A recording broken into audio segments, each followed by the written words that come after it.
Bonsoir.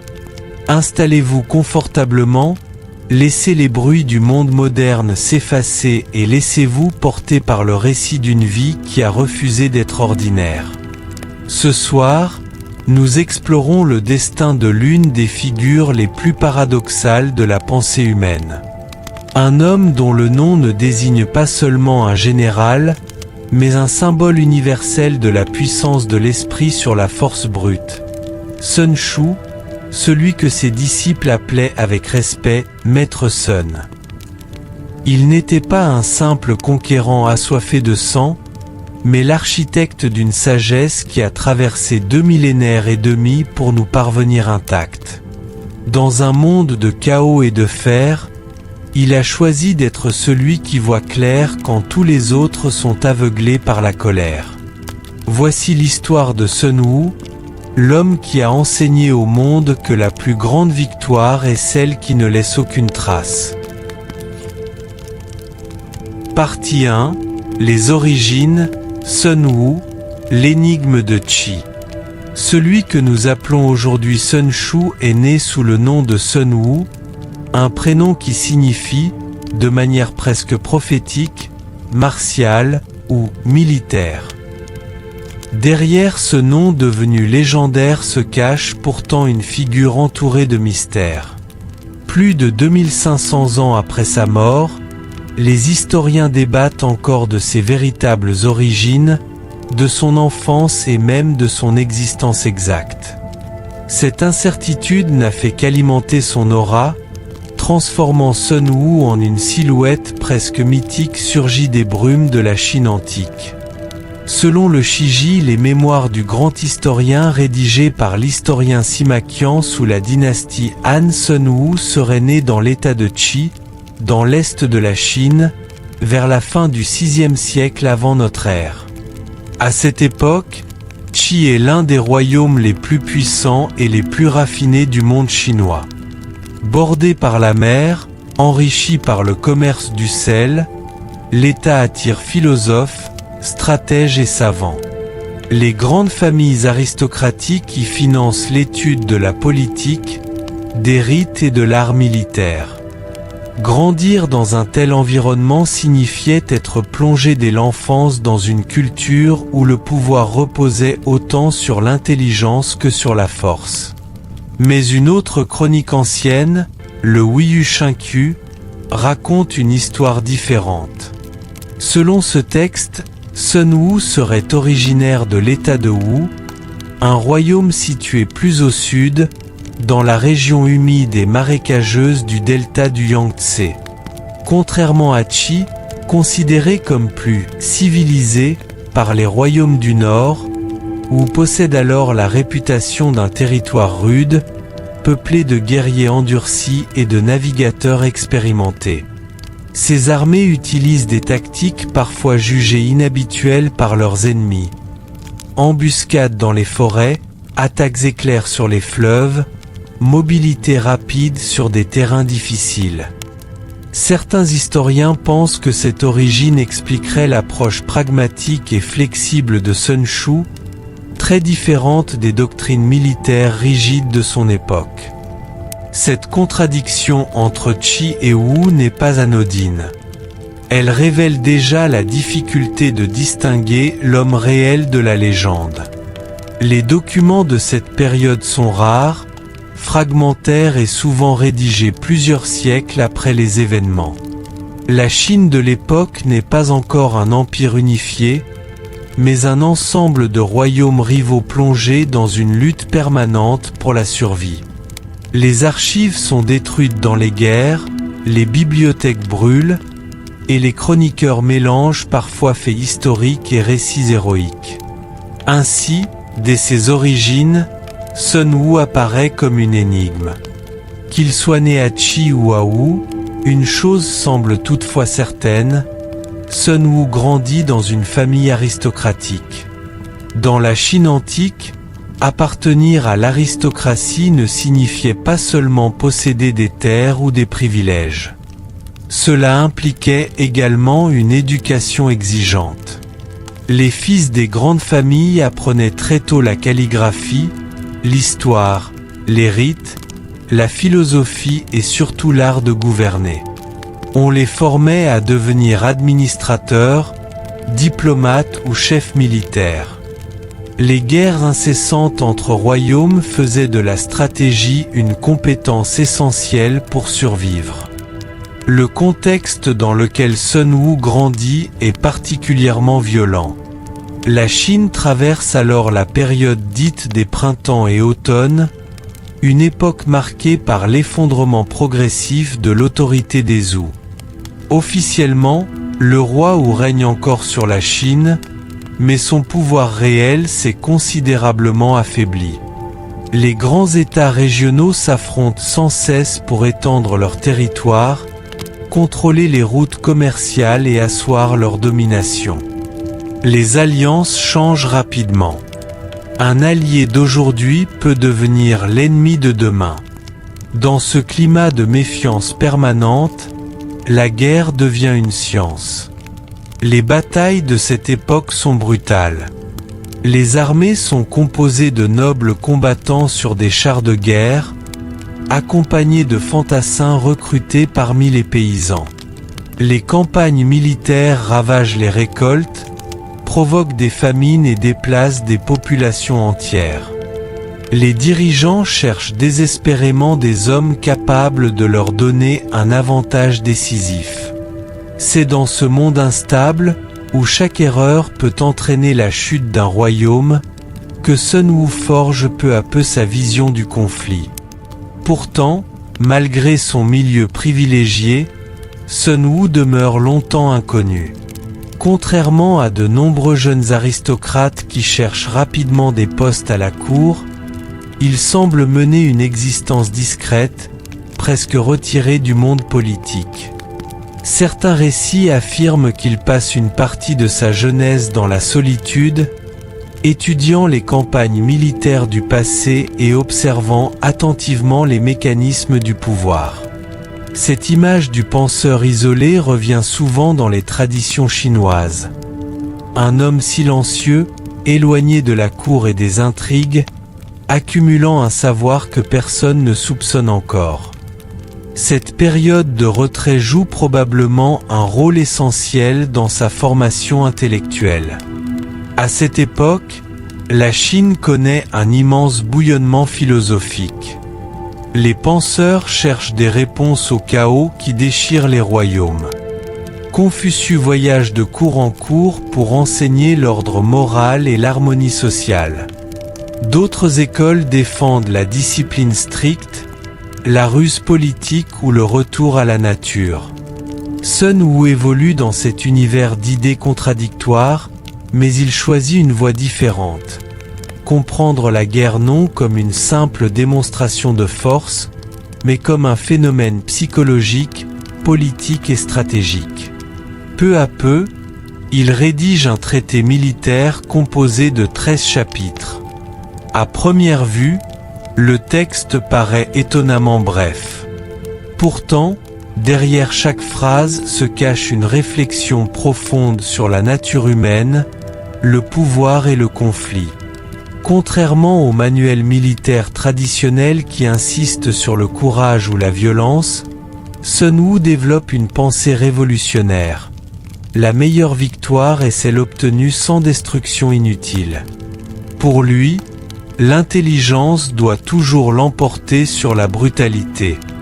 Cette idée est radicale pour son temps.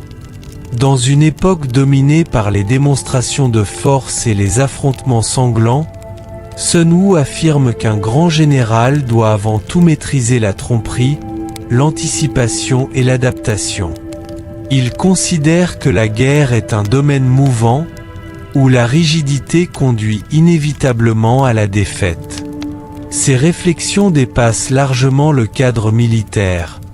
Elles parlent du leadership, de la patience, du calcul et de la compréhension des faiblesses humaines.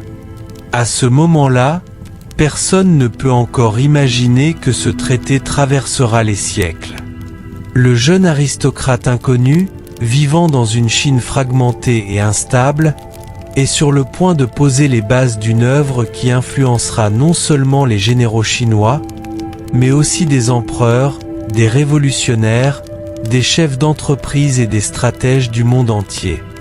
Ainsi commencent les origines de Sun Wu, dans l'incertitude des archives, au cœur d'une Chine déchirée par les guerres, entre histoire et légende.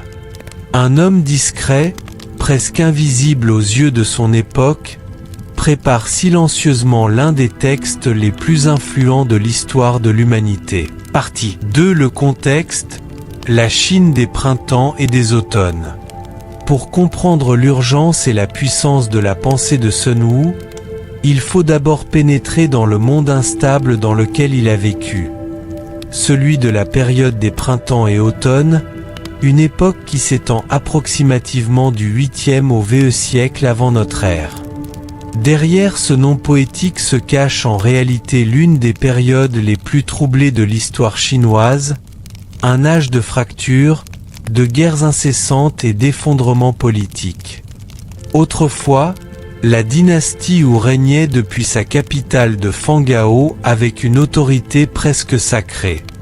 Les rois Wu étaient considérés comme les détenteurs du « mandat du ciel », ce principe selon lequel le pouvoir était accordé par les forces célestes à ceux capables de gouverner avec justice et sagesse. Pendant un temps, cet ordre avait apporté une relative stabilité au monde chinois. Les États régionaux reconnaissaient l'autorité du roi et lui prêtaient allégeance en échange de titres et de protection. Mais cet équilibre fragile s'effondre brutalement en 770 avenue Jésus-Christ. Cette année-là, les camps ronds des peuples qualifiés de « barbares » par les chroniqueurs chinois attaquent la capitale Wu. Fangao est pillé, incendié, et le roi Wu est tué dans le chaos. Cet événement provoque un traumatisme immense. Pour la première fois, le cœur même du pouvoir chinois est violé par une force extérieure. Les survivants de la cour fuient vers l'est et établissent une nouvelle capitale à Luoyang. Ce déplacement marque le début des Wu orientaux, mais surtout le commencement d'un lent déclin. Le roi Wu conserve son titre, ses cérémonies et une certaine autorité symbolique, mais son pouvoir réel s'est pratiquement évaporé. Désormais, les grands États féodaux agissent selon leurs propres intérêts. Ce qui n'était autrefois qu'un système de vassalité devient un échiquier de rivalité permanente. Dans toute la Chine, les princes renforcent leurs armées, fortifient leurs villes et cherchent à agrandir leur territoire. Des royaumes comme Qi, Jin, Chu, Qin, Wu ou Yue émergent progressivement comme des puissances régionales redoutables. Chacun veut dominer les autres. Les alliances se concluent puis se brisent au gré des ambitions personnelles et des crises politiques. Les serments faits devant les ancêtres sont trahis dès qu'ils cessent d'être utiles. La guerre change également de nature. Dans les siècles précédents, les conflits entre nobles obéissaient encore à certains codes aristocratiques. Les batailles étaient parfois ritualisées, les chefs de guerre cherchaient autant l'honneur que la victoire. Mais durant la période des printemps et automnes, cette vision ancienne disparaît peu à peu. Les conflits deviennent plus longs, plus fréquents et plus destructeurs. La guerre n'est plus un affrontement ponctuel entre élites. Elle devient une pression constante qui écrase lentement les royaumes. Les campagnes militaires s'étendent sur des mois. Les armées traversent les champs cultivés, brûlent les récoltes et réquisitionnent les ressources. Les paysans, déjà fragiles, sont contraints de quitter leurs terres pour servir comme soldats ou ouvriers militaires. Beaucoup ne reviennent jamais. Dans les villages, la peur s'installe durablement. Les familles vivent au rythme des mobilisations et des rumeurs d'invasion. Les enfants grandissent en voyant partir leur père vers des guerres dont personne ne comprend réellement la fin. Pendant que les souverains rêvent de gloire, les campagnes s'épuisent silencieusement. Le fer des forges rougit tard dans la nuit. Dans les ateliers militaires, les artisans travaillent sans relâche pour fabriquer des lances, des épées, des pointes de flèches et des armures. L'utilisation croissante du fer transforme profondément les armées chinoises. Les armes deviennent plus nombreuses, plus solides et plus meurtrières. Cette évolution technologique rend les conflits encore plus dévastateurs. Mais le véritable coût de la guerre ne se mesure pas uniquement sur les champs de bataille. Il se lit dans les greniers vides, dans les villages désertés et dans les regards fatigués des populations. Les impôts augmentent pour financer les armées. Dans certains royaumes, les paysans voient une grande partie de leur récolte absorbée par les exigences militaires. Les famines deviennent fréquentes. Les routes commerciales sont coupées.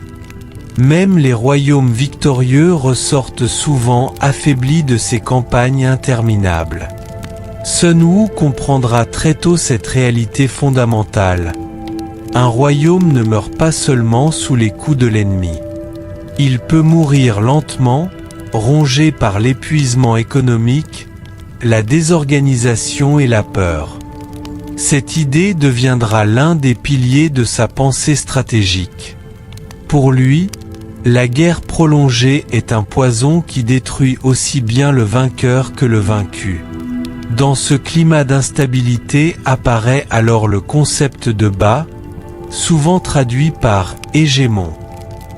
Puisque le roi ou n'est plus capable d'imposer l'ordre, certains souverains puissants revendiquent le rôle de protecteur du monde chinois. Le titre de Ba est officiellement reconnu par le roi ou aux dirigeants considérés comme suffisamment forts pour maintenir un semblant de stabilité par la diplomatie ou par la force. Cependant, derrière cette idée d'ordre se cache une compétition féroce. Chaque État veut devenir l'hégémon dominant. Les dirigeants organisent de grandes conférences diplomatiques, concluent des alliances militaires et manipulent leurs rivaux pour renforcer leur influence.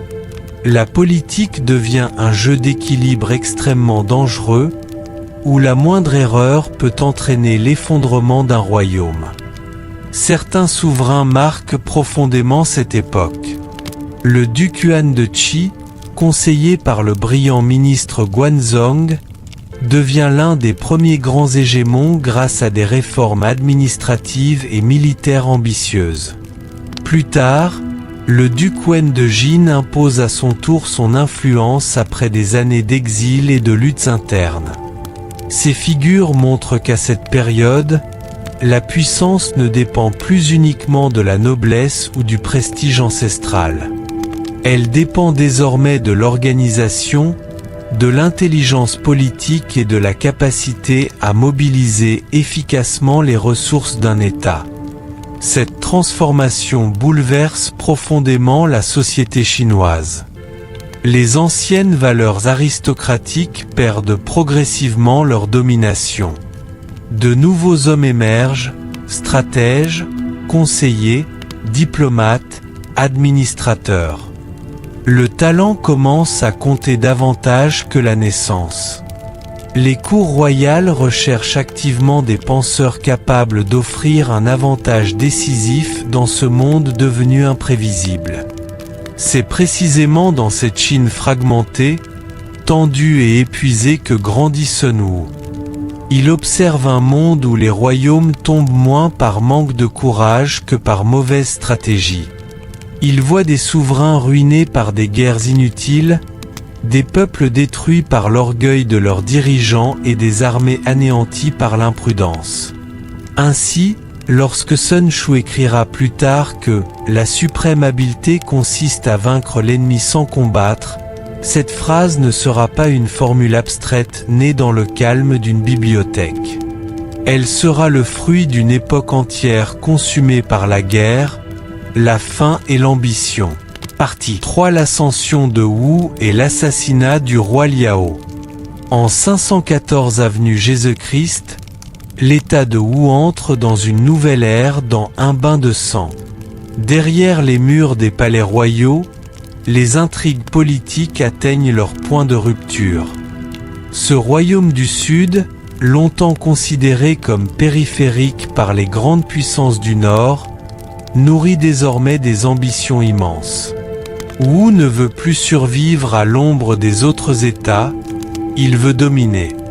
À cette époque, le trône de Wu est occupé par le roi Liao. Mais derrière l'apparente stabilité du royaume, les tensions sont profondes. Les rivalités dynastiques divisent la noblesse, et plusieurs princes contestent discrètement la légitimité du souverain. Parmi eux se trouve le prince Guang, un homme intelligent, patient et extrêmement ambitieux. Persuadé que le trône lui revient de droit, il attend le moment idéal pour agir.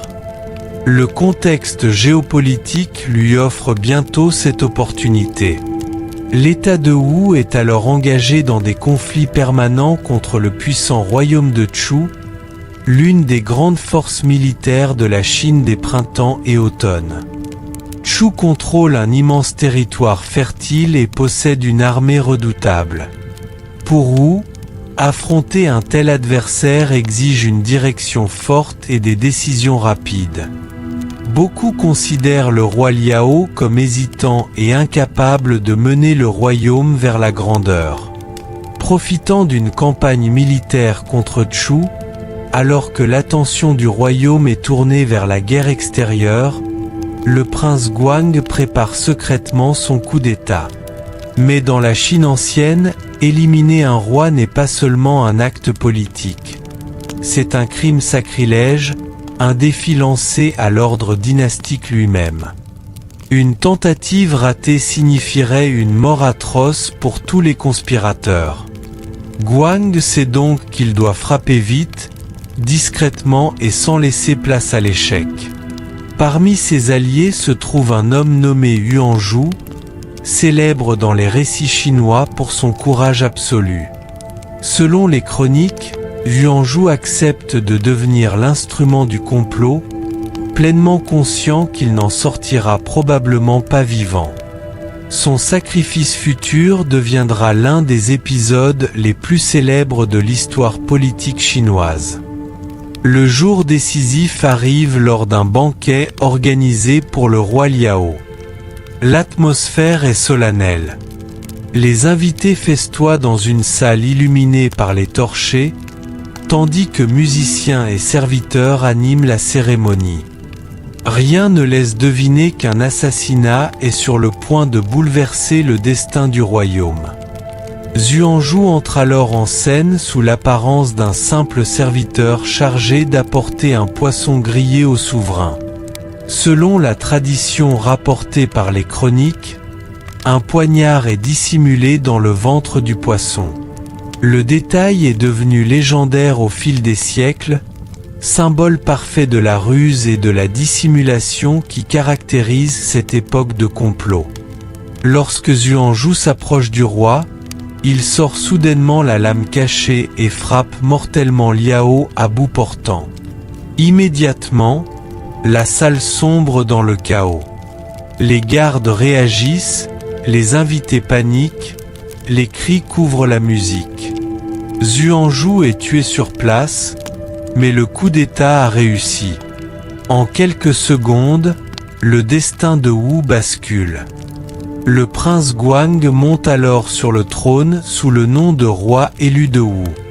Son accession au pouvoir repose sur le sang, mais dans le monde brutal des printemps et automnes, la légitimité se construit souvent davantage par la force que par les rites. Élu comprend qu'il doit rapidement consolider son autorité. Il récompense ses partisans, élimine ses opposants et transforme progressivement Wu en une puissance militaire agressive. Le nouveau roi nourrit de vastes ambitions. Il veut moderniser son armée, renforcer son administration et surtout vaincre Chu, cet immense rival qui domine le sud de la Chine. Mais Élu sait également qu'une armée nombreuse ne suffit pas. Les guerres deviennent de plus en plus complexes. Les États capables de survivre sont ceux qui savent utiliser l'intelligence autant que la force brute. C'est dans ce contexte que Sun Shu sort enfin de l'ombre. Depuis des années, Sun Wu mène une existence discrète, loin des grandes cours royales. Son traité militaire circule probablement parmi certains cercles aristocratiques et stratégiques, mais son nom reste encore peu connu. Pourtant, ses idées commencent à attirer l'attention d'hommes influents. Parmi eux se trouve Wu Zixu, l'un des personnages les plus remarquables de cette époque. Ancien noble de l'état de Chu, Wu Zixu a fui son royaume après l'exécution de son père et de son frère par le roi de Chu. Sa fuite est devenue célèbre dans toute la Chine. Traqué, obligé de traverser des frontières dangereuses, il échappe de peu à la mort avant de trouver refuge à Wu. Consumé par le désir de vengeance, cette figure brillante devient rapidement l'un des principaux conseillers du roi élu. Wu Zixu comprend que Wu doit s'entourer des meilleurs talents pour espérer rivaliser avec Chu. Il recommande alors Sun Shu au souverain. Ce choix n'est pas anodin. À cette époque, les cours royales recherchent activement des stratèges capables de transformer l'art de la guerre. Les batailles ne se gagnent plus seulement par le courage individuel des nobles, mais par la discipline, la logistique, l'organisation et la psychologie. Selon le Shiji de Sima-Qian, le roi élu avait déjà lu les 13 chapitres rédigés par Sun Shu avant même leur rencontre. Le texte l'aurait profondément impressionné. Contrairement aux doctrines militaires traditionnelles, Sun Shu y développe une pensée froide, méthodique et extraordinairement moderne. Il parle d'espionnage, de tromperie, de rapidité, d'adaptation et surtout du coût terrible des guerres prolongées. Mais Élu n'est pas un philosophe. C'est un roi guerrier, habitué aux réalités brutales du pouvoir. Lire un traité est une chose. Croire qu'il peut fonctionner sur un champ de bataille en est une autre. Fasciné mais sceptique, il souhaite donc voir si les théories de Sun Shu peuvent réellement être appliquées dans le monde réel. Cette demande marque un tournant décisif dans la vie de Sun Wu. Jusqu'ici, il n'était qu'un penseur discret, connu d'un cercle restreint d'initiés. Désormais, il entre dans l'arène politique et militaire d'un royaume ambitieux en pleine expansion. Son destin va bientôt se mêler à celui de Wu, et les idées qu'il a élaborées dans l'ombre seront mises à l'épreuve dans l'un des environnements les plus impitoyables de la Chine antique. Partie 4. L'épreuve des femmes du palais. Après avoir découvert les 13 chapitres de Sun Shu, le roi élu de Wu reste profondément intrigué par cet homme dont la réputation grandit rapidement à la cour. Les théories du stratège sont impressionnantes sur le papier. Discipline absolue, obéissance totale, autorité incontestable du commandement. Mais dans le tumulte du pouvoir, les souverains ont appris à se méfier des intellectuels brillants capables de séduire par les mots sans jamais affronter la réalité. Élu veut donc une preuve concrète. Selon le récit transmis par le Shiji de Sima-Qian, le roi décide de soumettre Sun Shu à une épreuve aussi étrange que révélatrice. Il lui pose une question provocatrice. Un général capable de discipliner une armée peut-il imposer son autorité à n'importe qui, même à des femmes du palais élevées dans le luxe et étrangères à la guerre? La question n'est pas innocente. Dans la culture aristocratique de l'époque, les femmes de la cour royale vivent dans un univers très éloigné des réalités militaires. Elles évoluent dans un monde de musique, de soieries, de cérémonies et d'intrigues internes. Pour Élu, transformer ces femmes en soldats disciplinés semble presque absurde. Derrière ce défi se cache une manière de tester la véritable portée des principes de Sun Shu. Le stratège accepte sans hésitation. Peu après, 180 femmes du palais, 300 selon certaines versions anciennes, sont rassemblées dans la cour royale. Parmi elles se trouvent les 2 concubines favorites du roi, des femmes bénéficiant d'un immense prestige à la cour. Leur présence rend l'épreuve encore plus délicate. Personne n'oserait normalement leur adresser le moindre reproche.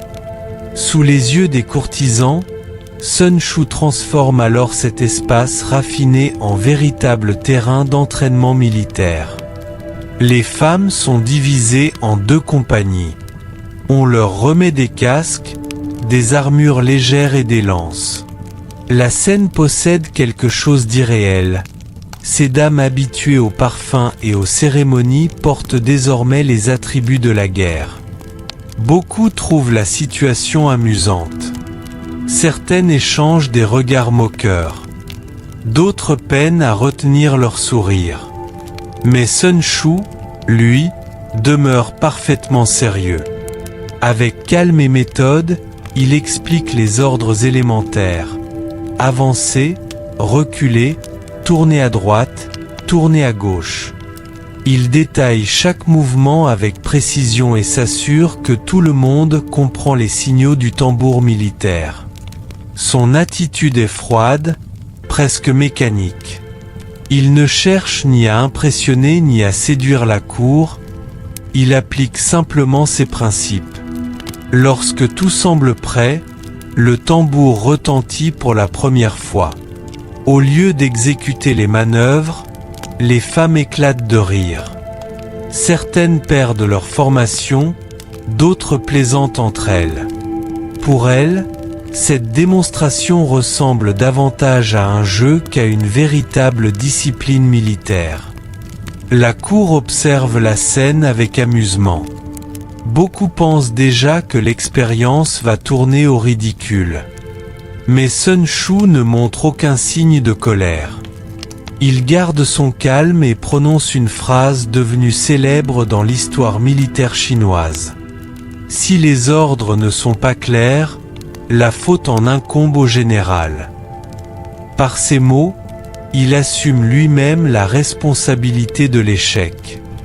Dans son esprit, un chef incapable de transmettre correctement ses instructions ne peut exiger l'obéissance de ses soldats. Cette idée est fondamentale dans sa pensée. La discipline commence toujours par la clarté du commandement. Il reprend donc les explications depuis le début, encore plus lentement et plus précisément. Chaque mouvement est détaillé. Chaque signal est répété. Les femmes acquiescent, certaines en souriant encore discrètement. Puis le tambour résonne une seconde fois. Cette fois, les rires deviennent encore plus forts. Les formations se brisent immédiatement. Les concubines favorites elles-mêmes participent à cette légèreté générale. Aux yeux de la cour, l'épreuve semble désormais complètement perdue. C'est alors que l'atmosphère change brutalement. Le visage de Sun Shu se ferme. Son ton devient glacial. Si les ordres sont clairs mais ne sont pas exécutés, la faute en incombe aux officiers. Dans le système militaire chinois ancien, les officiers portent la responsabilité directe de la discipline de leurs troupes. Pour Sun Shu, une armée ne peut exister sans conséquences réelles. La guerre n'est pas un spectacle. Un ordre ignoré sur un champ de bataille peut entraîner la destruction entière d'un royaume. Il désigne alors les 2 concubines favorites du roi, placées à la tête des compagnies, et ordonne leur exécution immédiate. La cour entière se fige. Personne n'aurait imaginé qu'il irait aussi loin. Ces femmes ne sont pas de simples servantes. Elles sont parmi les personnes les plus protégées du palais royal. Les toucher revient presque à défier directement l'autorité personnelle du roi. Depuis une terrasse surplombant la Seine, le roi élu observe avec stupeur l'évolution des événements. D'abord amusé par l'expérience, il comprend soudain que Sun Shu parle sérieusement. Pris de panique, il envoie rapidement un message demandant l'arrêt de l'exécution. Selon la tradition, le roi déclare avec émotion que sans ses concubines favorites, sa nourriture n'aura plus de goût. Derrière cette phrase se cache bien plus qu'un simple attachement personnel. Élu tente de rappeler à Sun Shu que, malgré tout, le souverain demeure maître absolu. Mais Sun Shu refuse de céder. Sa réponse deviendra l'un des passages les plus célèbres de son histoire. Une fois nommé général en campagne, il est des ordres du souverain que le général n'est pas tenu d'exécuter. Cette phrase résume toute sa philosophie du commandement. Pour lui, un général responsable d'une armée doit disposer d'une autorité totale sur le terrain. Si les émotions ou les caprices du pouvoir politique détruisent la discipline, alors aucune victoire durable n'est possible. Les exécutions ont lieu. Le silence tombe sur le palais. Les rires ont disparu. Les courtisans, horrifiés, réalisent qu'ils viennent d'assister à quelque chose d'extraordinaire. Un homme a osé faire passer les lois de la discipline militaire avant les désirs personnels du roi lui-même. Immédiatement après, Sun Shu nomme de nouveaux officiers pour remplacer les concubines exécutées. Le tambour résonne de nouveau. Cette fois, les femmes exécutent chaque ordre avec une précision parfaite. Elles avancent, tournent et s'arrêtent dans un silence absolu. Aucun rire, aucun murmure. La transformation est totale. Ce qui ressemblait quelques instants plus tôt à un groupe désordonné est devenu une unité disciplinée. La cour entière comprend alors la véritable leçon de Sun Shu. La discipline ne repose ni sur les paroles ni sur le statut social, mais sur la certitude que les ordres seront appliqués et que les conséquences seront réelles. Le roi élu, malgré son chagrin et son humiliation personnelle, est profondément impressionné. Il réalise qu'il tient devant lui un homme capable d'imposer une autorité absolue même dans les circonstances les plus difficiles. Dans une époque où les royaumes tombent à cause de l'indiscipline et des rivalités internes, une telle qualité est inestimable. À partir de ce jour, Sun Shu cesse d'être simplement un penseur ou un auteur de traités militaires. Il devient le principal stratège du royaume de Wu. Élu lui confie le commandement de ses armées, ouvrant ainsi le chapitre le plus décisif de sa carrière, celui où ses théories devront désormais survivre à l'épreuve réelle de la guerre. Partie 5. Le traité. Les piliers de l'art de la guerre. Lorsque Sun Shu entre au service du roi élu de Wu, il n'apporte pas seulement ses talents de général. Il apporte surtout une vision entièrement nouvelle de la guerre. Dans une époque où la plupart des chefs militaires glorifient encore le courage brut, la force physique et les affrontements sanglants, Sun Shu développe une pensée beaucoup plus froide, méthodique et profonde. Son traité, connu sous le nom de l'art de la guerre, n'est pas un simple manuel tactique destiné à expliquer comment déplacer des troupes sur un champ de bataille. C'est une réflexion complète sur le pouvoir, la psychologie humaine, l'organisation politique et les mécanismes invisibles qui déterminent la victoire ou la défaite des États. Dès les premières lignes, Sun Shu pose le ton avec une gravité exceptionnelle.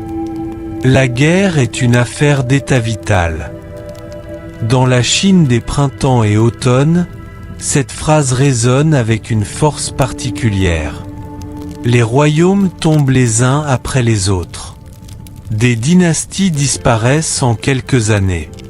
Une mauvaise campagne militaire peut ruiner des générations entières. Pour Sun Shu, la guerre n'est donc jamais un jeu d'honneur ou de prestige personnel. Elle représente le chemin vers la survie ou vers la destruction totale. Cette approche tranche radicalement avec l'image héroïque que beaucoup de nobles entretiennent encore de la guerre. Sun Shu refuse les décisions impulsives dictées par l'orgueil ou la colère. Il considère qu'un souverain qui entre en guerre sans calcul précis met son peuple en danger. Afin de comprendre un conflit avant même qu'il ne commence, il établit 5 facteurs fondamentaux, 5 piliers constants que tout dirigeant et tout général doivent analyser avec lucidité. La loi morale, Dao. Le premier facteur est le Dao, souvent traduit par loi morale ou voie. Pour Sun Shu, il s'agit de l'harmonie entre le peuple et son souverain. Dans la Chine antique, un royaume ne peut survivre durablement si ses habitants détestent leurs dirigeants. Une armée composée d'hommes démoralisés, affamés ou méprisés finit toujours par s'effondrer. À l'inverse, lorsque les soldats croient en leur souverain et acceptent ses décisions, ils sont capables d'endurer des sacrifices immenses. Cette idée est profondément liée au contexte politique de l'époque. Les guerres incessantes épuisent les populations. Les impôts écrasent les paysans.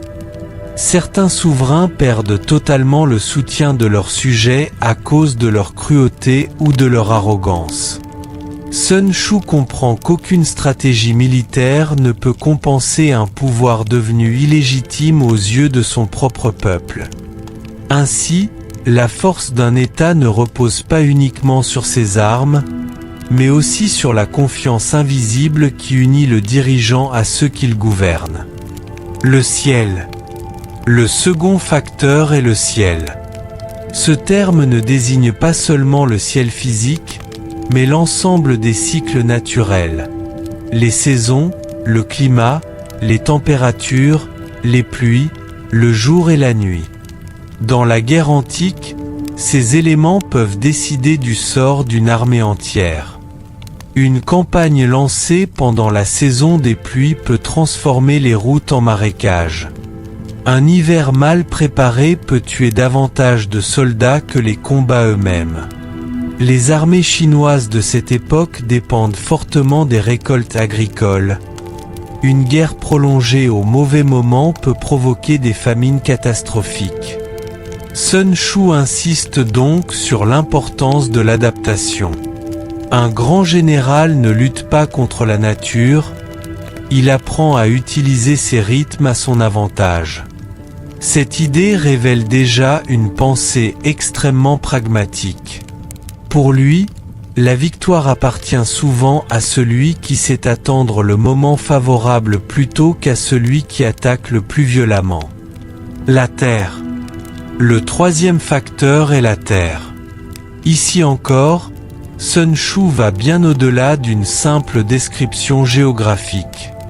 La terre représente les distances, les montagnes, les rivières, les passages étroits, les marécages, les terrains ouverts ou dangereux. Dans les guerres chinoises de l'époque, le terrain joue un rôle crucial. Une armée piégée dans une vallée peut être anéantie sans même pouvoir combattre efficacement. Une rivière mal franchie peut provoquer une catastrophe logistique. Les longs déplacements fatiguent les hommes, affaiblissent les chevaux et épuisent les réserves. Sun Shu considère donc que le général doit lire le terrain comme un érudit lit un texte sacré. Chaque colline, chaque forêt et chaque route possède une valeur stratégique. Celui qui comprend la terre contrôle souvent l'issue du combat avant même le premier affrontement. Cette obsession du terrain explique pourquoi ces théories influenceront plus tard d'innombrables commandants à travers le monde, bien au-delà de la Chine antique. Le commandant. Le quatrième facteur est peut-être le plus humain, le commandant lui-même. Pour Sun Shu, un général ne doit pas être simplement courageux. Le courage seul peut conduire à des décisions suicidaires. Un véritable chef doit réunir plusieurs qualités essentielles. La sagesse, la bienveillance, la sincérité, le courage et la rigueur. La sagesse permet de comprendre les situations complexes et d'éviter les pièges émotionnels. La bienveillance garantit le respect des soldats, car une armée abandonnée par ses chefs perd rapidement sa cohésion. La sincérité crée la confiance indispensable entre le commandement et les troupes. Le courage permet d'agir lorsque le moment décisif arrive. Enfin, la rigueur assure la discipline sans laquelle aucune armée ne peut fonctionner. Cette vision du leadership est remarquable pour son époque. Sun Shu ne glorifie pas le chef tyrannique gouvernant uniquement par la peur. Il comprend qu'une autorité durable naît d'un équilibre entre fermeté et respect. L'épisode des femmes du palais illustre parfaitement cette philosophie. La discipline doit être absolue, mais elle doit aussi être cohérente et claire. La méthode et la discipline. Le cinquième facteur concerne la méthode et la discipline. Ici, Sun Shu aborde tout ce qui permet concrètement à une armée d'exister. L'organisation des unités, la hiérarchie, la transmission des ordres, la gestion des ressources, les itinéraires, le ravitaillement et les récompenses. Dans les guerres anciennes, beaucoup d'armées étaient détruites non par l'ennemi, mais par le chaos logistique. Une armée affamée devient incontrôlable. Des ordres contradictoires provoquent la confusion. Une mauvaise hiérarchie entraîne des rivalités internes. Sun Shu comprend que la guerre est aussi une question d'administration. Derrière chaque victoire se cache une organisation efficace capable de déplacer des milliers d'hommes, de nourrir les troupes et de maintenir l'ordre même dans le chaos. Cette importance accordée à la discipline reflète l'évolution militaire de son époque. Les armées deviennent plus grandes, plus complexes et plus professionnelles. Les 7 considérations de la victoire. Au-delà de ces 5 facteurs, Sun Shu propose également plusieurs critères permettant de prévoir l'issue d'un conflit avant même qu'il ne commence. Il se demande notamment quel souverain possède le Dao? Quel général est le plus compétent? Quel camp bénéficie des avantages du ciel et de la terre? Quelle armée est la mieux disciplinée? Quels soldats sont les plus entraînés? Quel système de récompense et de punition est appliqué avec constance? Pour Sun Shu, la victoire n'est jamais le fruit du hasard. Elle résulte d'un ensemble de déséquilibres invisibles qu'un stratège attentif peut identifier avant le combat. Ainsi, un grand général gagne souvent la guerre dans son esprit avant même de lever son armée. Une philosophie révolutionnaire. Mais l'idée la plus célèbre et la plus révolutionnaire de Sun Shu reste sans doute celle-ci. L'excellence suprême consiste à briser la résistance de l'ennemi sans combattre. Dans une époque dominée par les massacres et les sièges interminables, cette pensée est extraordinaire. Sun Shu considère qu'une victoire parfaite est celle qui préserve les ressources, évite les destructions inutiles et soumet l'adversaire avant l'affrontement direct. Pour lui, le meilleur stratège n'est pas celui qui accumule les batailles sanglantes, mais celui qui force l'ennemi à abandonner toute volonté de résister. Cette vision conduit naturellement à un autre principe fondamental de son œuvre: la guerre repose sur la tromperie. Toute guerre est fondée sur la ruse. Cette phrase deviendra l'une des plus célèbres de l'histoire militaire. Sun Shu enseigne qu'il faut paraître faible lorsqu'on est fort, lent lorsqu'on est rapide, éloigné lorsqu'on est proche.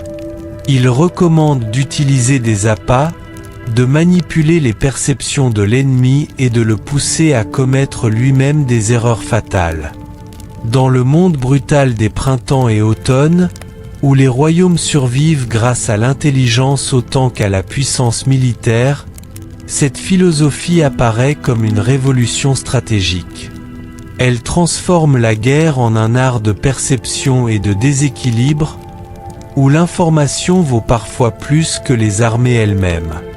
Avec l'art de la guerre, Sun Shu ne cherche pas seulement à apprendre à vaincre. Il cherche à comprendre les mécanismes profonds du conflit humain. C'est précisément cette profondeur qui permettra à son œuvre de traverser les siècles et de continuer à influencer des généraux, des dirigeants politiques et des penseurs bien longtemps après la disparition des royaumes qui l'ont vu naître.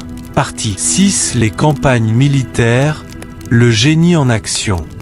Après l'épreuve des femmes du palais, Sun Shu n'est plus simplement un théoricien admiré pour son intelligence. Il devient le principal architecte militaire de l'État de Wu. Désormais, ses idées ne seront plus jugées dans le calme des discussions philosophiques, mais dans la boue des champs de bataille, au milieu des cris, des flammes et du sang. À cette époque, Wu est encore considéré par plusieurs royaumes du Nord comme une puissance montante, ambitieuse mais inférieure aux grands États traditionnels comme Chu ou Jin.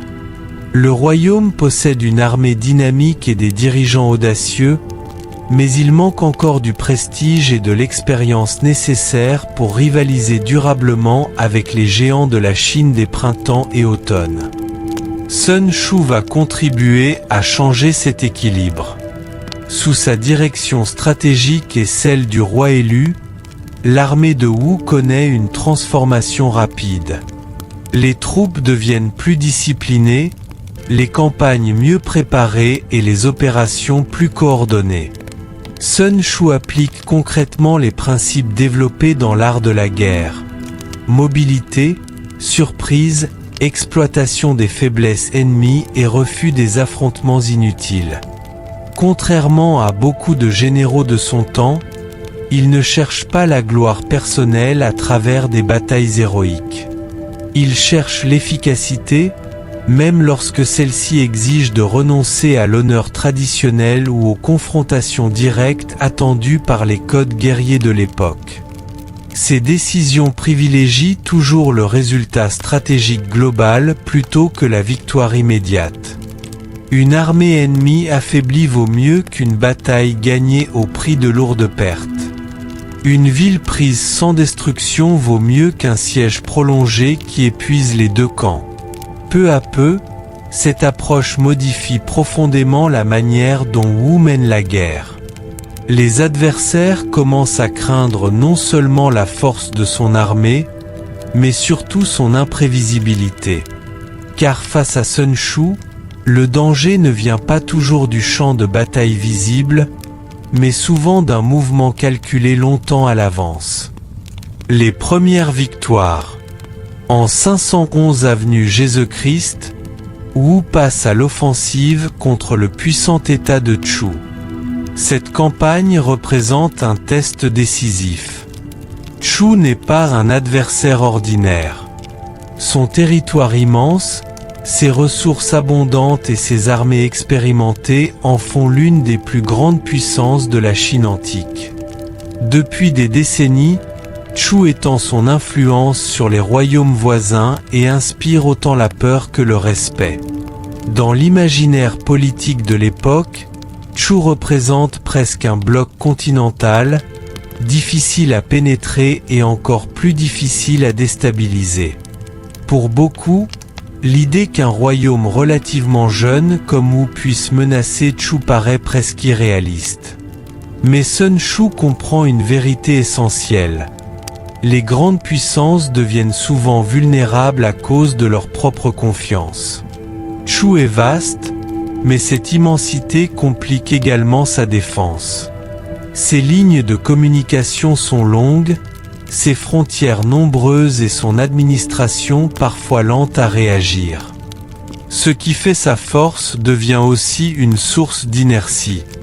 Plutôt que de lancer une attaque frontale suicidaire, Sun Shu privilégie des offensives rapides et ciblées. Les armées de Wu frappent brutalement certaines positions de Chu et capturent 2 villes importantes. Même si ces gains territoriaux restent limités, leur impact psychologique est immense. Ils brisent une certitude profondément ancrée, celle de l'invincibilité de Chu face aux États du Sud-Est. Pour la première fois, Chu réalise que Wu représente désormais une menace réelle. L'année suivante, en 510 avenue Jésus-Christ, Sun Shu dirige une nouvelle campagne, cette fois contre l'état de Yue. Situé au sud-est de Wu, Yue entretient des relations complexes avec son voisin. Les alliances changent constamment durant cette période, et les royaumes qui refusent de soutenir militairement leurs partenaires risquent des représailles sévères. Dans ce jeu politique instable, la neutralité est souvent perçue comme une trahison différée. Yue n'ayant pas soutenu Wu dans ces conflits, Sun Shu recommande une opération punitive rapide afin de rappeler la puissance croissante du royaume. L'objectif n'est pas seulement militaire, il est aussi diplomatique et symbolique, destiné à imposer le respect par la démonstration de force. Les forces de Wu s'emparent alors de Zuili. Cette victoire renforce encore davantage la réputation militaire de Sun Shu. Désormais, les royaumes voisins commencent à observer avec inquiétude l'ascension de Wu, conscients qu'un nouvel acteur stratégique est en train de modifier l'équilibre régional. Mais le véritable sommet de sa carrière approche. La grande campagne contre Chu. En 506 avenue Jésus-Christ, Wu lance l'une des campagnes les plus ambitieuses de toute son histoire, une invasion massive contre Chu lui-même. Cette guerre dépasse largement le cadre d'un simple raid frontalier. Il s'agit d'une tentative directe de briser la domination de l'un des plus puissants royaumes chinois. Le risque est immense. Une défaite pourrait anéantir Wu et effacer en quelques semaines les progrès accumulés en plusieurs années. Sun Shu sait qu'une attaque isolée serait extrêmement dangereuse. Fidèle à sa philosophie stratégique, il refuse les décisions dictées par l'orgueil. Il conseille donc au roi élu de ne pas combattre seul et de construire une coalition avec les États de Qi et de Ke, tous deux hostiles à Chu. Cette décision transforme une ambition risquée en opération coordonnée à l'échelle régionale. Cette approche révèle l'une des grandes forces de Sun Shu. Comprendre que la guerre ne se gagne pas uniquement sur le champ de bataille, mais aussi par la diplomatie et l'équilibre des alliances. Dans son esprit, isoler l'ennemi peut parfois être plus efficace que l'affronter directement. Grâce à cette coalition, les forces de Wu avancent vers le territoire de Chu avec une puissance accrue. Les campagnes militaires deviennent rapides et agressives. Sur le fleuve Han, les armées alliées remportent 3 victoires successives contre les forces de Chu, marquant un tournant majeur dans l'équilibre des puissances régionales. Ces succès ébranlent profondément le moral ennemi. Les soldats de Chu, habitués à leur supériorité, découvrent un adversaire capable d'attaquer avec une vitesse et une coordination inhabituelles. Sun Shu applique parfaitement ces principes: frapper vite, désorienter l'ennemi et exploiter chaque faiblesse avant qu'elle ne puisse être corrigée. Dans cette guerre, l'effet psychologique compte autant que les pertes matérielles, car une armée qui doute commence déjà à se désagréger. La bataille de Boju. Le moment décisif survient lors de la célèbre bataille de Boju. Les forces de Chu sont dirigées par le premier ministre Zhichang, un homme expérimenté mais confronté à une situation de plus en plus chaotique. Face à lui, l'armée de Wu avance avec une discipline remarquable, fruit direct des principes imposés par Sun Shu depuis des années. Le roi élu, conscient des risques, ordonne la prudence. Une erreur pourrait transformer cette campagne audacieuse en catastrophe. Mais au cœur de la bataille, le prince Fuguet, frère du roi, décide de prendre l'initiative. Dans la logique traditionnelle des guerres aristocratiques, l'audace personnelle peut parfois être perçue comme une vertu supérieure à la patience stratégique. Sans attendre les ordres définitifs, il lance une attaque brutale contre les lignes ennemies. Ce choix est extrêmement risqué. Dans de nombreuses armées, une telle désobéissance aurait pu provoquer un désastre total. Mais cette fois, l'audace fonctionne.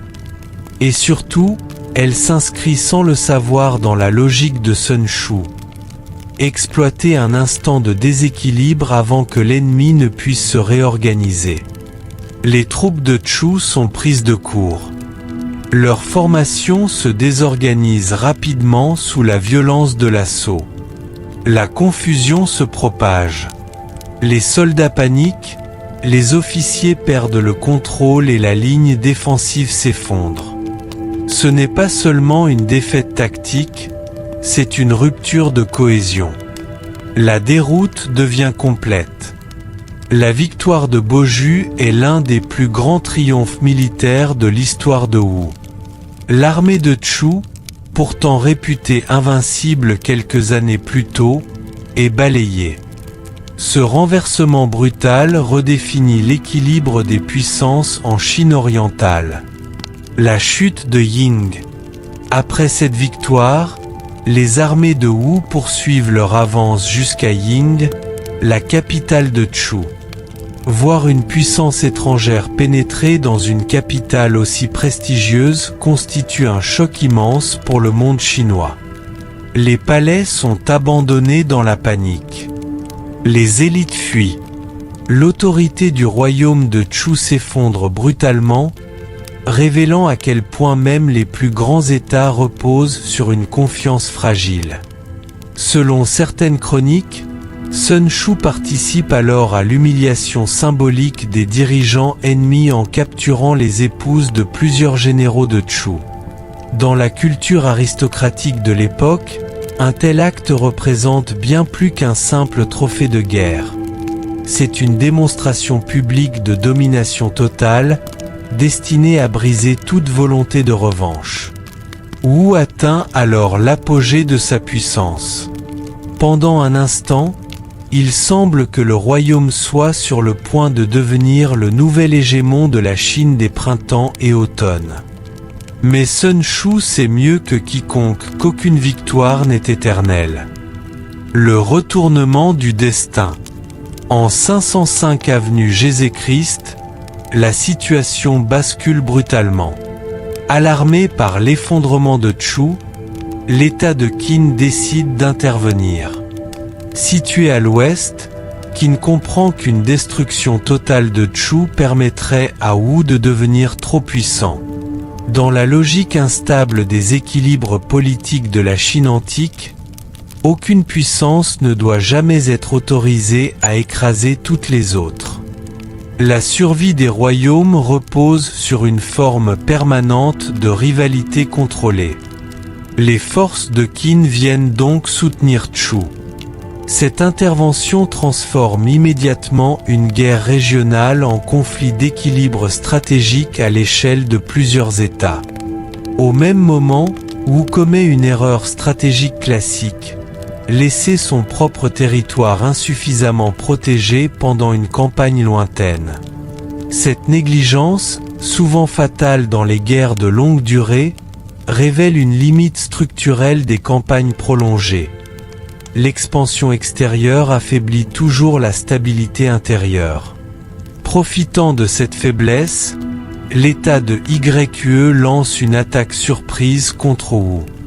Cette offensive crée une crise majeure. Le royaume, grisé par ses succès, découvre soudain sa vulnérabilité. Pire encore, les troubles internes éclatent au sommet du pouvoir. Le prince fugué, celui-là même qui s'était illustré à Boju, tente d'usurper le trône en l'absence du roi élu. Ce geste montre à quel point les succès militaires peuvent nourrir les ambitions personnelles et fragiliser la cohésion politique. La situation devient explosive. Élu est forcé de rentrer précipitamment pour sauver son royaume et reprendre le contrôle du pouvoir. Ce retournement illustre parfaitement les leçons de Sun Shu. Même une armée victorieuse peut être détruite si elle s'épuise dans des campagnes prolongées et néglige ses propres arrières. La guerre extérieure et la stabilité intérieure sont indissociables. Malgré le chaos, Sun Shu parvient encore à remporter une dernière victoire contre les forces de Chu. Mais cette fois, les circonstances ont changé. L'intervention de Qin modifie complètement l'équilibre militaire. Wu ne possède plus les ressources nécessaires pour poursuivre la guerre. Les lignes de ravitaillement sont fragilisées, les alliances deviennent incertaines et l'élan initial s'épuise progressivement. Face à la pression combinée de Chu, Qin et Yue, les armées de Wu sont finalement contraintes d'abandonner la campagne. Le stratège et la réalité du pouvoir. Cette retraite marque un tournant important dans la carrière de Sun Shu. Même le plus brillant des stratèges ne peut totalement contrôler les ambitions humaines, les trahisons politiques et les retournements d'alliances qui caractérisent la période des printemps et automnes. Les victoires de Wu avaient démontré la puissance de ses idées. Les événements qui suivent rappellent cependant une autre vérité fondamentale: la guerre est toujours inséparable des fragilités du pouvoir. Pour Sun Shu, cette réalité confirme une intuition centrale. La stratégie militaire ne peut jamais être isolée du contexte politique qui la porte. Un général peut gagner des batailles, mais il ne peut pas toujours stabiliser les dynamiques internes d'un royaume. Pourtant, malgré cette fin incomplète, les campagnes de Sun Shu restent extraordinaires pour leur époque. En quelques années, il a transformé un royaume considéré comme secondaire en une puissance capable de renverser l'ordre établi et de faire trembler les plus grands États chinois. Ces stratégies ont prouvé que l'intelligence, la discipline et l'adaptation pouvaient compenser des désavantages considérables.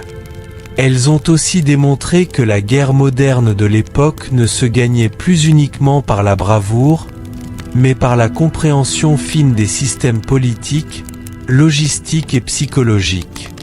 Et surtout, elles ont donné une crédibilité immense au principe de l'art de la guerre. Ce traité n'était plus seulement l'œuvre d'un penseur brillant. Il devenait désormais le fruit d'une expérience réelle forgée au cœur des plus grandes guerres de la Chine antique. C'est le mystère Sun Bin, descendant ou double. L'histoire de Sun Shu ne s'arrête pas avec les campagnes du royaume de Wu. Des décennies après sa disparition, un autre nom commence à émerger dans les récits militaires chinois, celui de Sun Bin. Très vite, les ressemblances entre les deux hommes intriguent les historiens. Tous deux sont stratèges, tous deux portent le nom Sun, tous deux révolutionnent l'art de la guerre par l'intelligence plutôt que par la force brute. Pendant des siècles, cette proximité alimentera un immense débat. Sun Bin était-il le descendant de Sun Shu, ou simplement une autre version légendaire du même personnage? Le mystère est renforcé par le manque de documents fiables de cette époque. Entre la vie supposée de Sun Shu au VIe siècle avenue Jésus-Christ, et celle de Sun Bin au IVe siècle avenue Jésus-Christ, la Chine traverse des transformations profondes. La période des printemps et automnes laisse progressivement place à celle des royaumes combattants, encore plus violente et plus sophistiquée sur le plan militaire. Les armées deviennent gigantesques. Les États centralisent davantage leur pouvoir. Les stratégies militaires évoluent rapidement. Dans ce contexte, les récits héroïques se mélangent souvent aux légendes, et les chroniqueurs postérieurs peinent parfois à distinguer les figures historiques réelles des personnages mythifiés. Selon la tradition, Sun Bin serait un descendant direct de Sun Shu, héritier de son savoir stratégique. Mais contrairement à son célèbre ancêtre, son existence est marquée par la tragédie personnelle, la trahison et la vengeance. L'école de Guiguzi. Dans sa jeunesse, Sun Bin étudie auprès du mystérieux sage Guiguzi. Cette figure semi-légendaire occupe une place fascinante dans la culture chinoise. Guiguzi, dont le nom signifie littéralement « le maître de la vallée des fantômes », est présenté comme un penseur retiré du monde, vivant dans les montagnes et enseignant les arts de la stratégie, de la diplomatie et de la manipulation politique. Autour de lui se forme une génération exceptionnelle de stratèges et de diplomates qui influenceront profondément les royaumes combattants. Parmi les élèves de Guiguzi se trouvent Sun Bin et Pan Ruan. Au départ, les deux hommes étudient ensemble. Ils apprennent les mêmes principes militaires, analysent les mêmes campagnes et développent des ambitions similaires. Mais très vite, une rivalité profonde s'installe entre eux. Pan Ruan est brillant, ambitieux et déterminé à obtenir richesse et pouvoir. Pourtant, malgré son talent, il comprend progressivement que Sun Bin possède un esprit stratégique supérieur au sien. Cette prise de conscience nourrit une jalousie de plus en plus dangereuse. La trahison de Pan Ruan. Pan Ruan entre finalement au service de l'État de Wei, où il devient général et gagne rapidement en influence. Dans un contexte où les royaumes combattants se structurent autour de figures militaires de plus en plus puissantes, son ascension semble logique. Le talent stratégique est devenu une véritable monnaie politique. Mais cette montée en puissance s'accompagne aussi d'une inquiétude grandissante. Craignant que Sun Bin ne le surpasse un jour et ne menace sa position, il décide de le faire venir à Wei sous de faux prétextes. Sun Bin accepte, probablement sans imaginer le piège qui l'attend. Sa confiance initiale illustre une réalité fréquente dans cette époque. Les alliances intellectuelles et académiques se brisent facilement une fois confrontées aux ambitions d'État. Une fois arrivé, Pan Ruan orchestre alors une terrible machination. Il accuse son ancien camarade de trahison. Dans la Chine antique, de telles accusations ne sont jamais prises à la légère. Elles impliquent immédiatement des enquêtes expéditives et des châtiments exemplaires, destinés à frapper autant les corps que les esprits. Sun Bin est condamné à une mutilation appelée bin, qui consiste à lui faire arracher les rotules. Cette peine atroce laisse les victimes handicapées à vie. Dans une société où la mobilité conditionne non seulement la survie militaire mais aussi la reconnaissance sociale, cette mutilation représente une double peine. La douleur physique permanente et l'effacement symbolique de toute dignité publique. C'est d'ailleurs de cette blessure que viendrait son nom, Sun Bin, signifiant littéralement « Sun le mutilé ». L'image est d'une violence rare. Un homme destiné à devenir l'un des plus grands stratèges de Chine est privé de la capacité même de marcher normalement, donc d'exercer directement une carrière militaire traditionnelle. Pourtant, cette limitation forcée va paradoxalement transformer sa manière de penser la guerre, l'obligeant à agir par l'esprit plutôt que par le mouvement. Mais Penrouane commet une erreur fondamentale, il sous-estime l'intelligence et la patience de son ancien condisciple. La fuite vers Chi. Malgré sa condition, Sun Bin parvient à s'échapper de Wei grâce à l'aide secrète de sympathisants. Son évasion est discrète, lente, et repose davantage sur la ruse que sur la force, ce qui marque déjà une première adaptation à sa nouvelle réalité physique. Il trouve refuge dans l'état de Qi, l'un des royaumes les plus puissants de son époque. Qi comprend rapidement la valeur exceptionnelle de cet homme mutilé mais brillant. Dans un monde où les royaumes combattants se livrent une guerre permanente, un stratège capable de déjouer les plans ennemis vaut davantage que des milliers de soldats. La guerre devient une affaire d'anticipation, et non plus seulement de confrontation. Sun Bin devient alors conseiller militaire de Qi. Contrairement à Penrouane, il ne cherche pas la gloire immédiate.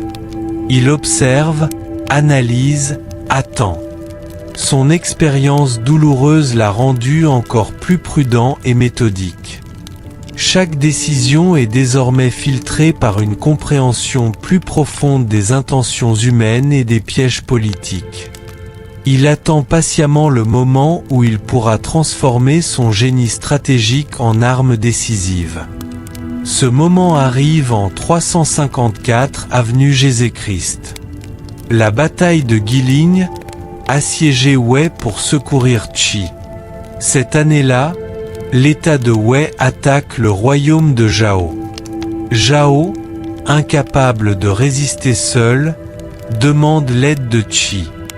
Beaucoup de dirigeants auraient immédiatement envoyé leurs armées défendre directement Zhao. Mais Sun Bin pense différemment. Dans sa logique stratégique, répondre frontalement à une attaque revient souvent à tomber dans le piège de l'ennemi, qui choisit précisément le terrain et le rythme du conflit. Plutôt que d'affronter l'armée de Wei là où elle est forte, il propose une stratégie indirecte. Attaquer directement le territoire de Wei pendant que ses principales forces sont occupées ailleurs. Cette inversion du champ de bataille transforme la guerre en un jeu d'équilibre psychologique autant que militaire. Cette manœuvre, devenue célèbre sous le nom de « assiéger Wei pour secourir Qi », est un chef-d'œuvre de stratégie psychologique. Elle repose sur une idée simple mais redoutable. Forcer l'ennemi à abandonner son objectif initial en menaçant quelque chose de plus vital encore. En menaçant la capitale de Wei, Sun Bin force Penrouane à abandonner son offensive contre Zhao afin de revenir défendre son propre royaume. Ce changement de priorité casse l'élan offensif de Wei et transforme une campagne victorieuse en retraite précipitée. Épuisé par sa marche rapide, son armée perd cohésion et endurance, deux éléments essentiels dans les guerres prolongées de cette époque. Arrivée dans la région de Guilin, l'armée de Wei tombe alors dans une embuscade soigneusement préparée par Qi.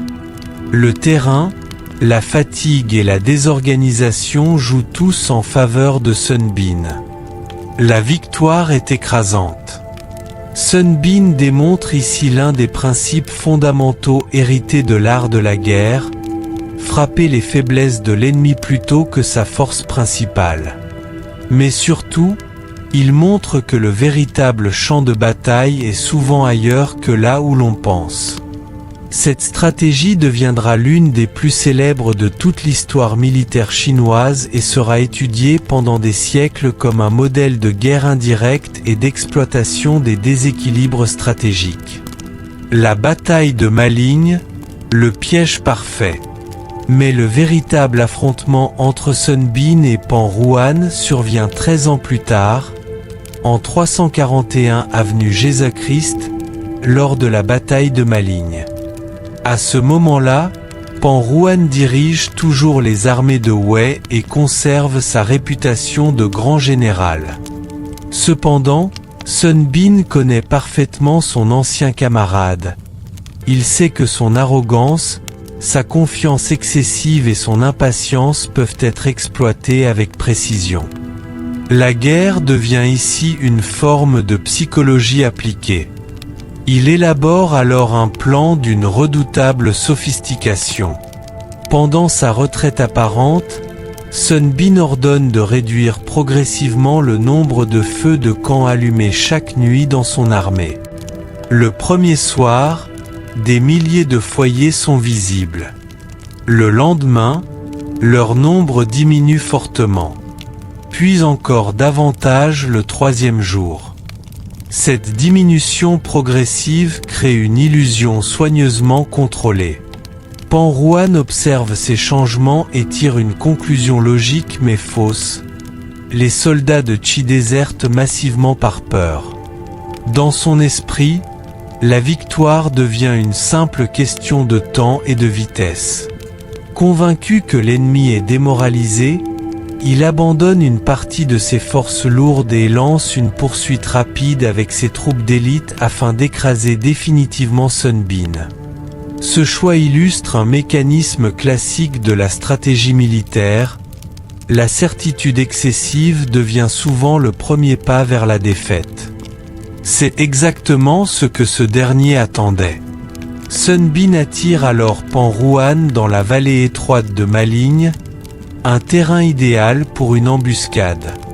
Les chemins sont resserrés, la visibilité réduite et les possibilités de manœuvre presque inexistantes. L'espace lui-même devient une arme.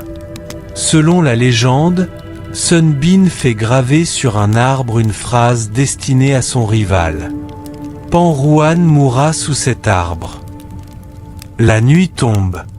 Pan Ruan avance prudemment dans l'obscurité lorsqu'il aperçoit l'inscription sur le tronc. Intrigué, il allume une torche pour lire le message. À cet instant précis, le piège se referme. Des milliers d'arbalétriers cachés dans les hauteurs décochent simultanément leurs traits. Les chroniques parlent de 10 000 arbalètes déclenchées dans la nuit, transformant la vallée en tempête mortelle. Pris au piège dans le chaos, Pan Ruan comprend immédiatement qu'il a été vaincu par l'intelligence supérieure de son ancien camarade. Selon les récits traditionnels, avant de se suicider, il aurait murmuré « J'ai permis à ce misérable de devenir célèbre ». Avec sa mort, la vengeance de Sun Bin est accomplie. Deux hommes différents. Pendant très longtemps, de nombreux historiens ont pensé que Sun Shu et Sun Bin étaient peut-être une seule et même personne. Les ressemblances entre leurs pensées stratégiques, leurs noms et leur réputation semblaient troublantes. Certains considéraient même Sun Bin comme une version romancée de Sun Shu créée au fil des siècles. Mais en 1972, une découverte archéologique majeure change définitivement cette question. Dans les tombeaux de Yankeshan, dans la province du Shandong, des archéologues mettent au jour des manuscrits anciens datant de la dynastie Han. Parmi eux figurent deux traités militaires distincts, l'art de la guerre de Sun Shu et un autre texte attribué à Sun Bin. Cette découverte apporte une preuve décisive. Les deux stratèges ont réellement existé séparément et ont vécu à des époques différentes. Ainsi, le mystère qui avait traversé plus de 2 millénaires trouve enfin sa réponse. Sun Shu et Sun Bin n'étaient pas un seul homme, mais deux génies stratégiques liés par un même héritage intellectuel. L'un avait révolutionné la pensée militaire durant les printemps et automnes, l'autre avait perfectionné cet héritage dans le monde encore plus brutal des royaumes combattants. Ensemble, ils ont contribué à façonner l'une des traditions stratégiques les plus influentes de toute l'histoire humaine. Partie 8. La disparition et le débat historique. Après les grandes campagnes contre Chu et les années de gloire militaire de l'État de Wu, la trace de Sun Shu devient soudainement floue. Comme s'il se dissolvait dans les ombres de l'histoire, le stratège disparaît presque entièrement des archives anciennes. Aucun récit ne décrit clairement ces dernières années, aucun tombeau certain ne porte son nom, et aucun texte contemporain ne raconte précisément sa mort. Ce silence intrigue les historiens depuis plus de 2 millénaires. Le dernier grand tournant politique auquel Sun Shu semble avoir assisté est la mort du roi élu en 496 avenue Jésus-Christ. Ce souverain ambitieux, qui avait transformé Wu en puissance dominante grâce à ses réformes militaires et aux stratégies de Sun Shu, trouve la mort lors d'une campagne contre l'État de Yue. Cette guerre contre Yue n'est pas un simple conflit frontalier. Elle représente l'ultime rivalité entre deux royaumes du Sud cherchant à dominer la région. Malgré les succès passés de Wu, Yue demeure un adversaire dangereux, patient et déterminé. Au cours des combats, le roi élu est mortellement blessé. Sa disparition marque un tournant dramatique pour le royaume. Le trône passe alors à son fils, Fuché. Au départ, le nouveau souverain semble vouloir poursuivre l'œuvre de son père. Il nourrit lui aussi de grandes ambitions militaires et rêve d'écraser définitivement Yue. Pourtant, contrairement à Élu, Fuché se révèle progressivement moins prudent, plus orgueilleux et surtout beaucoup plus influençable. C'est précisément à partir de cette période que Sun Shu disparaît des récits historiques. Sous le règne de Fuché, son nom n'apparaît pratiquement plus. Aucun texte ne mentionne clairement son rôle politique ou militaire dans les nouvelles campagnes du royaume. Ce silence a donné naissance à de nombreuses hypothèses. Certains historiens pensent que Sun Shu aurait été victime des intrigues de cour, omniprésentes dans les royaumes chinois de cette époque. Les cours royales étaient des lieux extrêmement dangereux où ministres, généraux et conseillers se disputaient l'influence auprès du souverain. Un homme aussi respecté et indépendant que Sun Shu pouvait facilement devenir une menace pour d'autres factions politiques. D'autres chercheurs imaginent qu'il aurait volontairement quitté la cour. Selon cette théorie, Sun Shu aurait observé avec inquiétude l'évolution du règne de Fuché. Le nouveau roi commence progressivement à écouter des conseillers moins compétents, notamment le controversé Bo Pi, souvent décrit dans les chroniques comme un homme corrompu et manipulateur. Pendant ce temps, plusieurs figures loyales et lucides, comme Wu Zixu, sont marginalisées. Wu Zixu lui-même finit tragiquement. Malgré ses avertissements répétés contre le danger que représente Yue, Fuché refuse de l'écouter et le pousse finalement au suicide. Cet épisode illustre le déclin progressif de la lucidité politique au sein du royaume de Wu. Certains imaginent alors Sun Shu choisissant le retrait plutôt que la confrontation directe avec une cour devenue aveugle à ses propres erreurs. Cette idée correspond d'ailleurs à une tradition fréquente dans la culture chinoise ancienne. Celle du sage qui se retire du pouvoir lorsqu'il comprend que les dirigeants refusent d'écouter la raison. Peut-être a-t-il quitté Wu pour vivre discrètement ces dernières années. Peut-être est-il mort dans l'oubli, loin des champs de bataille qui avaient fait sa réputation. Aucun texte ne permet de trancher définitivement. Mais le mystère autour de sa disparition n'est qu'une partie du débat. Le grand doute, Sun Shu a-t-il vraiment existé? Depuis des siècles, les historiens s'interrogent également sur une question encore plus fondamentale. Sun Shu a-t-il réellement existé sous la forme décrite par les traditions? Le principal problème vient du manque de sources contemporaines fiables. L'une des chroniques les plus importantes de la période des printemps et automnes est le Zuozhuan, un texte extrêmement détaillé décrivant les guerres, les alliances et les événements politiques de l'époque. Or, malgré sa précision remarquable sur les affaires du royaume de Wu, cette chronique ne mentionne jamais Sun Shu. Cette absence est troublante. Comment un stratège supposé avoir joué un rôle majeur dans les victoires de Wu pourrait-il être totalement absent d'un texte aussi important? Pour certains chercheurs modernes, cette omission suggère que Sun Shu pourrait être une figure partiellement légendaire, voire une construction intellectuelle élaborée après coup. Selon cette théorie, le personnage de Sun Shu représenterait une sorte d'idéal du commandement militaire parfait. Calme, discipliné, intelligent et maître absolu de la stratégie.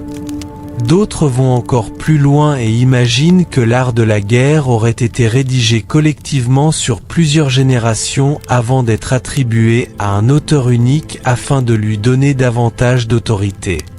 Ces débats rappellent que dans la Chine antique, histoire et légende sont souvent étroitement mêlés. Les grands personnages deviennent rapidement des symboles moraux et philosophiques autant que des individus réels.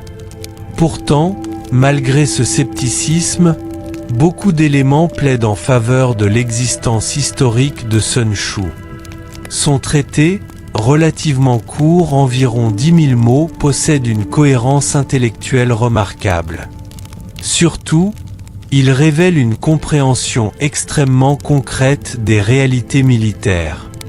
Les descriptions du terrain, des mouvements d'armée, de la logistique, du moral des troupes et des difficultés des campagnes semblent provenir de quelqu'un ayant réellement connu la guerre.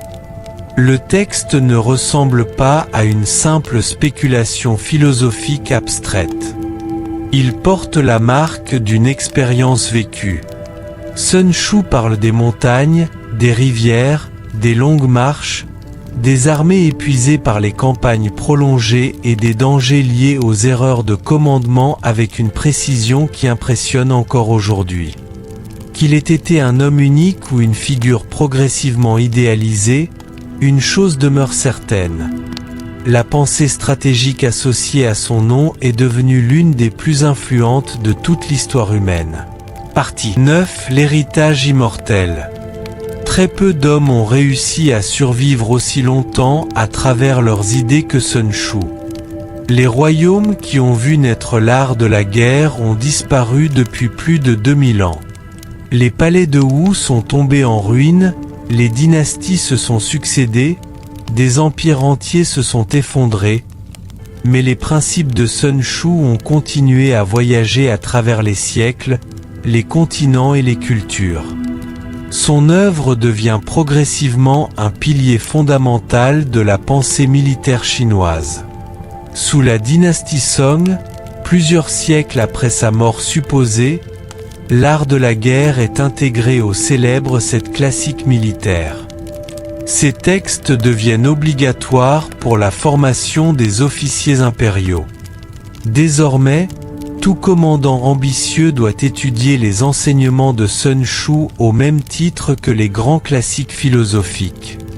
Cette reconnaissance officielle transforme définitivement son traité en référence incontournable de la stratégie asiatique. Mais l'influence de Sun Shu ne reste pas limitée à la Chine. À partir du XVIIe siècle, les missionnaires et savants européens présents en Asie commencent à découvrir les textes militaires chinois. Parmi eux figure le jésuite français Jean-Joseph-Marie Amiot, installé à Pékin. Fasciné par la profondeur intellectuelle de l'art de la guerre, il en réalise une traduction française publiée en 1772. Cette traduction joue un rôle majeur dans l'introduction de Sun Shu en Europe. Selon plusieurs récits, Napoléon Bonaparte aurait étudié cette version française. Même si les preuves directes restent discutées, les parallèles entre certaines campagnes napoléoniennes et les principes de Sun Shu sont frappants. rapidité des mouvements, concentration des forces, exploitation des faiblesses ennemies et importance de la surprise. À Austerlitz, par exemple, Napoléon attire volontairement ses adversaires vers une position qu'il semble abandonner afin de mieux les piéger. Une approche qui rappelle fortement les principes de tromperie stratégique développés dans l'art de la guerre. Au XXe siècle, l'influence de Sun Shu devient encore plus visible. Pendant la guerre civile chinoise, Mao Zedong s'inspire largement de ses enseignements pour développer sa théorie de la guérilla révolutionnaire. Mao comprend parfaitement l'idée centrale de Sun Shu: éviter les affrontements directs contre un ennemi plus fort, frapper ses faiblesses et utiliser le temps comme une arme. Durant la guerre du Golfe en 1991, le général américain Norman Schwarzkopf applique lui aussi des principes proches de ceux de Sun Shu. L'utilisation de manœuvres de diversion pour tromper les forces irakiennes avant l'offensive principale rappelle directement les stratégies de dissimulation et de surprise décrites dans le traité antique. Mais l'héritage de Sun Shu dépasse largement le domaine militaire. À mesure que le monde moderne évolue, ces idées commencent à être appliquées dans des domaines inattendus. Politique, économie, management, sport et même développement personnel. Dans le football, l'entraîneur brésilien Luiz Felipe Scolari aurait utilisé certains principes de Sun Shu pour renforcer la cohésion et la discipline de son équipe lors de la Coupe du Monde 2002 remportée par le Brésil. L'importance accordée à l'adaptation tactique et à la compréhension psychologique de l'adversaire reflète clairement cette influence. Aux États-Unis, Bill Belichick, célèbre entraîneur des New England Patriots, s'est également intéressé à l'art de la guerre. Sa philosophie basée sur la préparation minutieuse, la flexibilité stratégique et l'exploitation des erreurs adverses rappellent plusieurs concepts fondamentaux du traité.